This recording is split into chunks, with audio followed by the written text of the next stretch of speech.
Hello everybody, it's Mike Andrew, once again providing a short video with practical insights as it applies to business and leadership.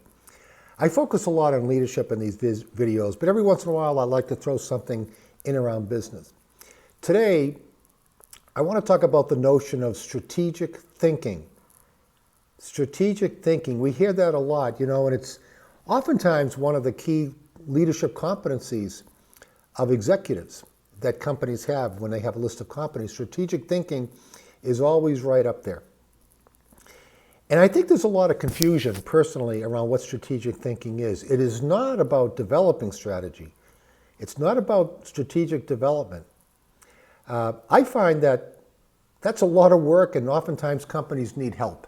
And that's when they bring in the big consulting firms to help them think through the strategy, because they do a lot of research to help them come up with the realities of what's going on in the industry.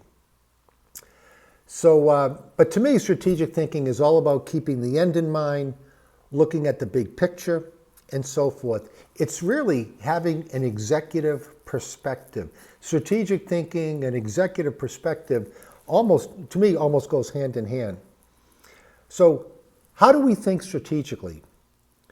Well, by the way, I don't claim to be an expert, but I've been in business for a long time, so I have my practical views on what strategic thinking is. So let me give you my views practically on what I think strategic thinking is, or how to go about it.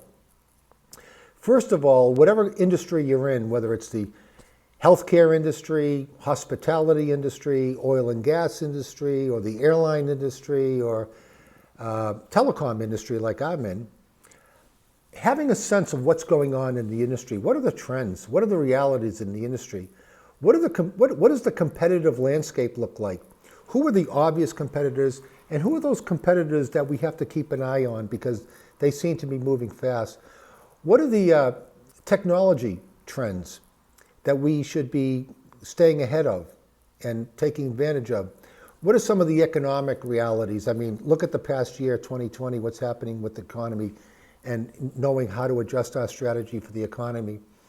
What are some of the regulatory or governmental policies? These external factors are things that are typically out of our control, but hopefully a good company knows how to influence them. But that's a really important context, the external. Having a good sense, that's strategic thinking. You can bring strategic thinking down to another level.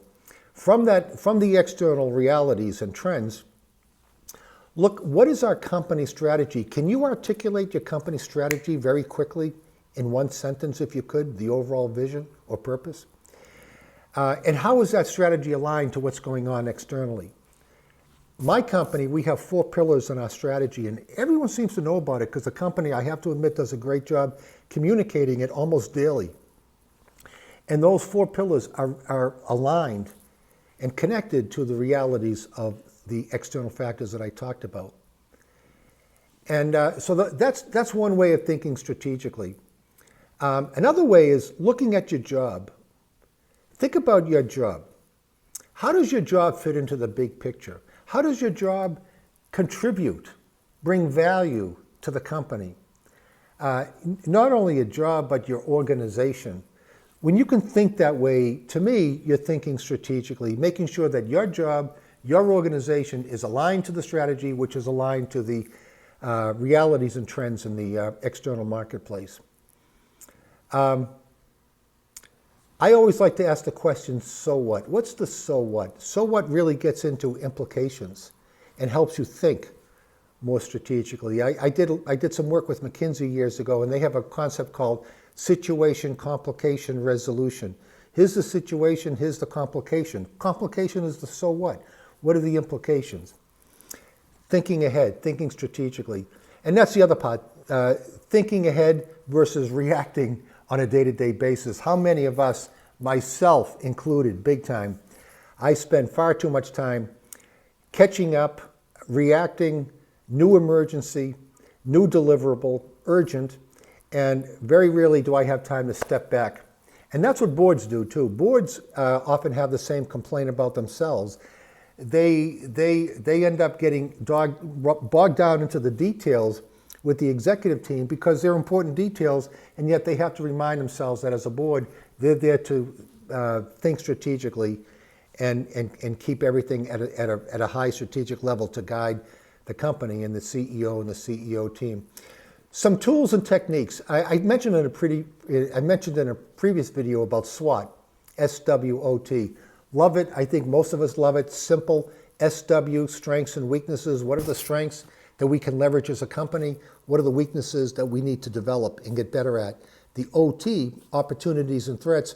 What are the opportunities out there in the marketplace that we should be paying attention to and get at it and leverage and take advantage of those opportunities? And what are the threats that we need to be careful of and keep evolving to mitigate those threats? Years ago, I had a consulting firm, and I used to have a framework where I used to go in with big companies and ask questions. One time, there was a well-known company in the U.S., and a consulting firm was thrown out. And they called me and they said, Mike, and these were strategy professors, by the way, in this consulting firm. They said, Mike, we just got thrown out, and do you have any suggestions on how we can get back in? I said, well, here's what I would do. This is a very well-known company. I would go back into each of the executives, the chairman, vice chairman, CEO, CFO, and so forth, and I would ask them a series of questions at 3 levels. Because this is a company that was 125 years old, and they stopped growing, and they were looking for new growth platforms. I said, number one, ask them questions about what's going on externally that keeps them awake at night, competitively, regulatory, economically, globally, technology, and so forth. Get them to talk about it. Number two, talk to them about their strategy, their direction, their purpose, their vision, and how does that align? And 3, here's what's really important. What are the capabilities, those 2 or 3 or 4 capabilities that the company needs to excel at to be who they say they want to be? And what we found is the executives loved having those conversations. They thought it was an HR team coming in and was going to talk HR language, but the company loved that conversation. And that firm got the business. They came back in. I have a book called How to Think Like a CEO and Act Like a Leader. And if I could just quickly, 2 people, Jack Welch and Peter Drucker. Peter Drucker, one of the most prolific thought leaders of the 20th century. He came out with an article many years ago, 1994, in Harvard Business Review. And he was talking about thinking strategically.